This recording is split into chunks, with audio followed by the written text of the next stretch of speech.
Well, good morning, and welcome to the 14th Sovereign Challenge Conference. I'd say welcome, fully recognizing that some of you have been here for 2 days, and I have not been. So a little awkward that I'm welcoming you to an event that I didn't take the time to be here, but I had an excuse.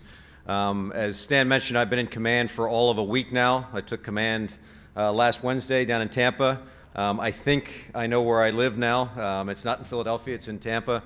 But the first order of business for me and the reason for my absence was a scheduled session over the last 2 days in Washington, D.C., which only included the President of the United States, the Secretary of the Defense, the Chairman, and all of my peers, the Geographic Combatant Commanders and the Service Commanders. So I did have a legitimate excuse, but more importantly, the event really forced me in my first week in command to cast off the very tactical shackles that was the nature of my last job and think much more strategically. So I'm looking forward to today's event as really a continuation of my education and expansion of my aperture in terms of understanding really the bigger picture, as we're always in search of that sort of focus. As I mentioned, I just took command, so I'm excited that this is one of the first official acts as the 11th Commander of United States Special Operations Command. Previous SOCOM commanders involved with the program have highly recommended it, and I look forward to our discussions and panel today. I'd like to take a moment to recognize the ambassadors, defense attachés, senior fellows, academic chairs, general and flag officers, and everyone who took time from your busy schedules to be here with us this week. Thank you. It is venues like this where we gain a deeper understanding of the issues that underpin many of the challenges we face today. In fact, to that point, unfortunately, some of those very pressing realities continue to play out this week as many of our distinguished guests, to include senior military and some keynote speakers, had to cancel their participation because of competing obligations and real-world events. Their insights and expertise will be missed. It is great to be back in Philadelphia.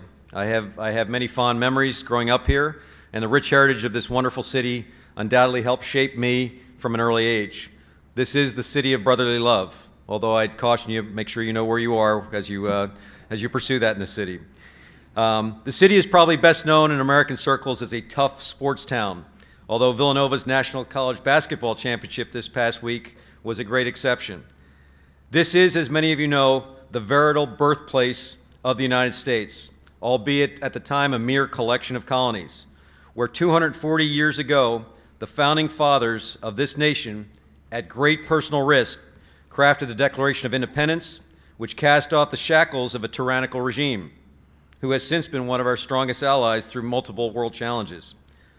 13 years later, a similar group met here in 1789 to frame our Constitution, a profound charter which we in our military are sworn to defend. Philadelphia, or Philly as many of us prefer to call it, also served as our nation's first capital until it unfortunately moved to a swampy hole on the Virginia-Maryland border, now known as Washington, D.C. Later today, you'll have a chance to tour some of the iconic locations here in Philadelphia, and I hope you come away with an impression of the profound history of this city.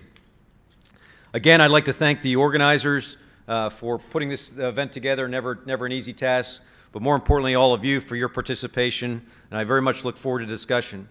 I'll be followed by Adam Dean, who will be discussing the mind of an extremist. Thank you very much.